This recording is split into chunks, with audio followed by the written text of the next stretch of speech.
Signal প্রথমত পায় হচ্ছে জনগণের কাছ থেকে। আপনি ওয়াশিংটন, দিল্লি, লন্ডন, বেইজিং যতই আপনাকে গ্রিন সিগন্যাল দিক না কেন, জনগণ সাথে না থাকলে তার পক্ষে কখনোই জনমত তৈরি করে আন্দোলন সংগ্রামে নামা যায় না। আমাদের যে জনমত জরিপ, সামাজিক যোগাযোগ মাধ্যম এবং বাস্তব মাঠের চিত্র আমরা যেটা পাচ্ছি, সেটার মাধ্যমে আমাদের কাছে পরিষ্কার চিত্র আসছে যে দেশের সাধারণ মানুষ ত্যক্ত বিরক্ত। একেবারে বিএনপি সমর্থকরাও বলছে আগে শান্তিতে ঘরে ঘুমাতে পারতাম, মেয়ের বাবারা বলছে আগে শান্তিতে ঘরে ঘুমাতে পারতাম। ধর্ষণের যে একটা চিত্র, মানুষ খুনের যে একটা চিত্র, মবের যে একটা চিত্র, প্রতিষ্ঠানগুলো ধ্বংস হয়ে যাওয়ার একটা চিত্র, মানুষ ত্যক্ত বিরক্ত, মানুষ চায় পরিবর্তন। এবং সেই পরিবর্তন এই সরকার আসার পরে তারা আশা করেছিল, সে আশাটা কিন্তু এখন একেবারে গুড়ে বালি দিচ্ছে। সে আশায় এখনো সময় আছে, আমরা তাই বলছি যে মানুষকে সেই খাদের কিনারায় আপনারা নিয়ে গিয়েছেন, এখন ধাক্কা দিলেই সে তখন পড়ে যাবে। মানুষ যখন পড়ে যাবে তখন আর হারানোর কিছুই থাকে না, তখন সে যার যা কিছু আছে তাই নিয়ে প্রতিহত করতে নামবে। সেই ধরনের একটা ঝঞ্ঝা বিক্ষুব্ধ পরিস্থিতি বাংলাদেশে একেবারে আসার পর্যায়ে কিন্তু আছে। তারেক রহমান যদি 28 এন্ড বিয়ন্ড ক্ষমতায় থাকতে চায়, অথবা ইউনূসের টেনিয়র পর্যন্ত যদি ক্ষমতায় থাকতে চান, তাকে অবশ্যই মানবাধিকারের প্রতি সম্মান দেখাতে হবে, বিচার ব্যবস্থাকে উন্মুক্ত করতে হবে, নিরপেক্ষ করতে হবে এবং পলিটিক্যাল স্পেসটা দিতে হবে। সেটা যদি না হয়, দম বন্ধ হওয়া রাজনৈতিক পরিস্থিতিতে যে কোনো সময় অঘটন ঘটে যেতে পারে। আমরা বারবার বলছি, এই অঘটনের জন্য তখন আমাকে দায়ী করলে চলবে না, আমাকে দায়ী করা যাবে না, করা উচিত হবে না। দম বন্ধ হওয়া পরিস্থিতি সৃষ্টি করে তার পিতা জেনারেল জিয়াউর রহমান, বাংলাদেশের অন্যতম শক্তিশালী সামরিক শাসক, তিনি দীর্ঘদিন ক্ষমতা ধরে রাখতে পারেননি।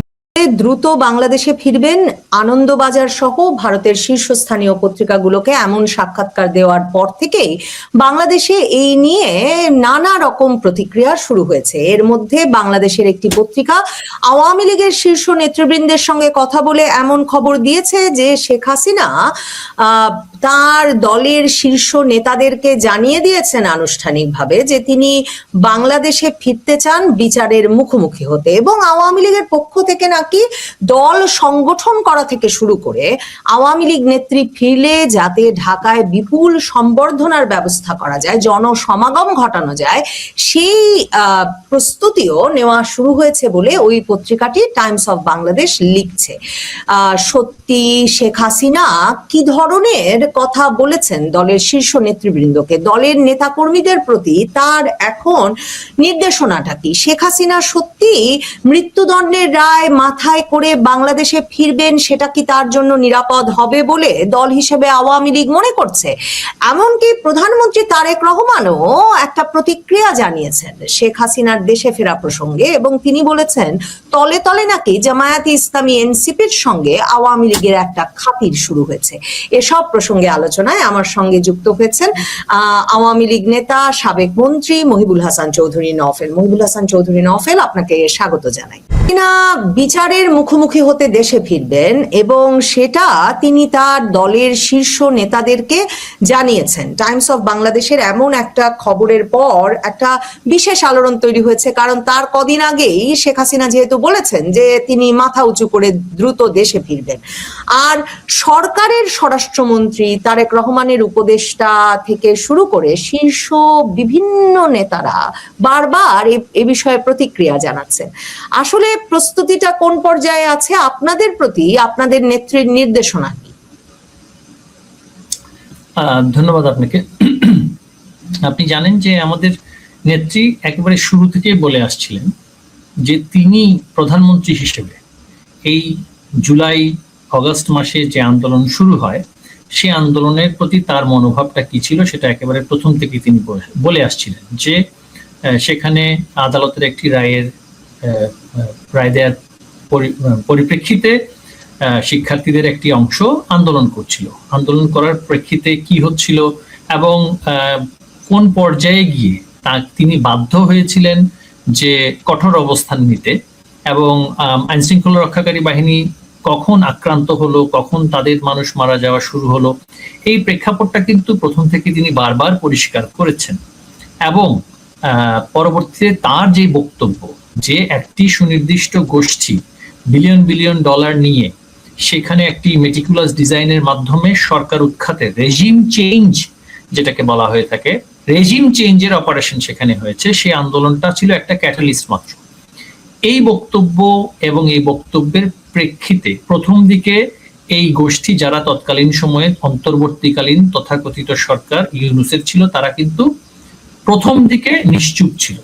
পরবর্তীতে তারাই প্রকাশ্যে দেশীয় এবং আন্তর্জাতিক গণমাধ্যমে ঘোষণা দিয়েছে, প্রথমত তারা রেজিম চেঞ্জ করেছে, দ্বিতীয়ত তারা মেটিকুলাস ডিজাইনের মাধ্যমে, অর্থাৎ মেটিকুলাস বলতে হচ্ছে একটা সুচারুভাবে পরিকল্পিতভাবে সরকার উৎখাতের জন্য কাজ করেছে, তৃতীয়ত তাদের যে সমন্বয়করা ছিল, নেতৃস্থানীয় ব্যক্তিরা ছিল, পরিষ্কার করে বলেছে তারা আইন শৃঙ্খলা রক্ষাকারী বাহিনী, পুলিশ এবং সাধারণ মানুষের উপরে তারা পরিকল্পিতভাবে আক্রমণ চালিয়ে তাদেরকে হত্যা করেছে। এবং হত্যা করা না হলে সরকার উৎখাত হতো না, সেটা দম্ভ ভরে অহংকারের সাথে গণমাধ্যমে, রেগুলেটেড টেলিভিশন লাইসেন্স চ্যানেল, কোনো অনলাইন মাধ্যম নয়, আপনি যেই চ্যানেলটাতে একসময় কাজ করেছেন ডিবিসি টিভিতে, সেইখানের এক টক শোতে হাসিব সেখানে ছিল, সেখানে সে প্রকাশ্যে সেটা বলেছে।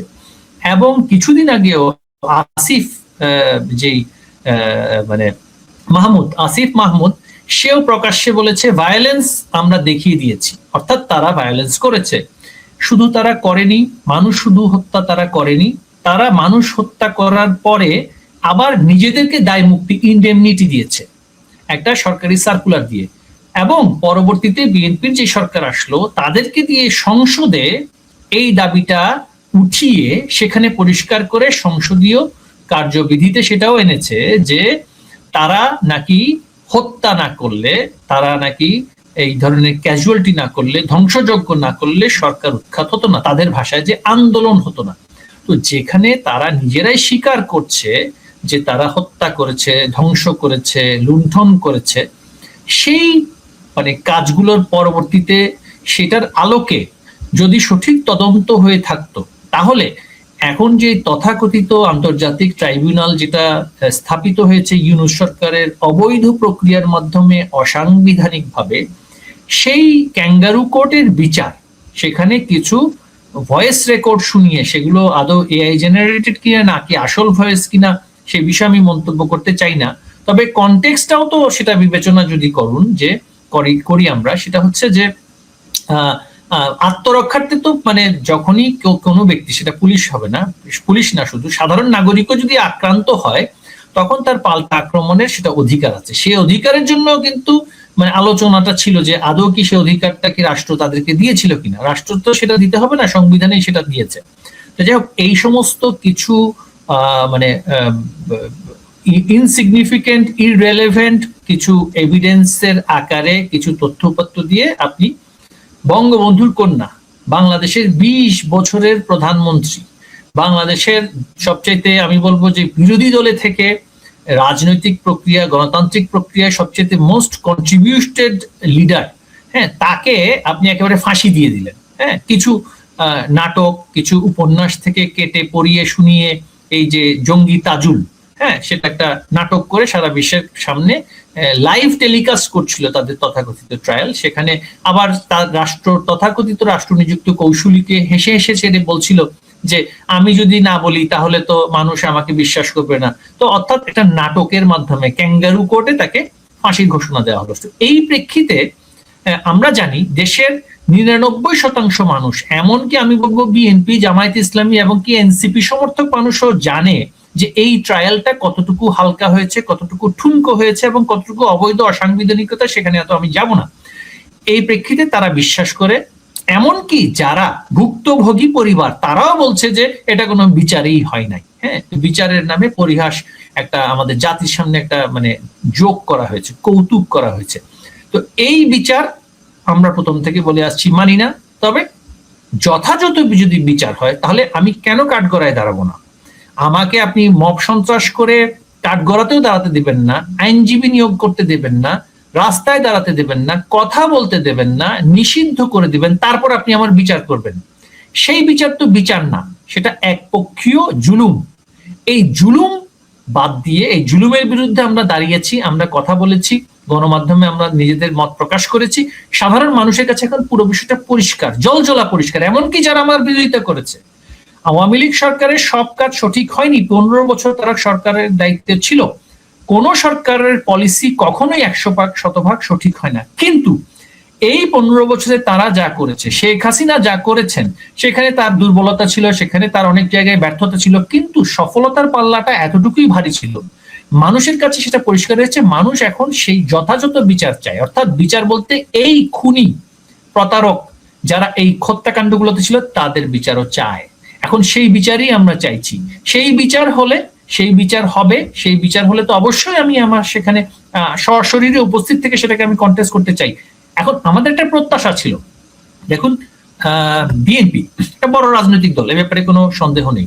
তারা নির্বাচন নামক একটি, মানে যা হয়েছে আমি সেটা নিয়ে কোনো বিশেষণ দিতে যাব না। নির্বাচন তারা বলছে 60% ভোট তারা পেয়েছে। এই 60%-এর মধ্যে আমি যদি ধরে নেই, মানে এই 60%-এর মধ্যে 30% অর্থাৎ মানে জামায়াত ইসলামের ভোট বলছে বা 30% নাকি জামায়াত ইসলামী পেয়েছে, তো 60-এর 30 বাদ দিলে তো মানে বিএনপি যারা এখন সরকার গঠন করেছে তারাও তো দেশের, যারা তাদের ভাষ্যে 60% ভোটের নির্বাচনে এসেছে, সেখানেও তো তারা দেশের 40% জনগোষ্ঠীরও সমর্থন পায়নি।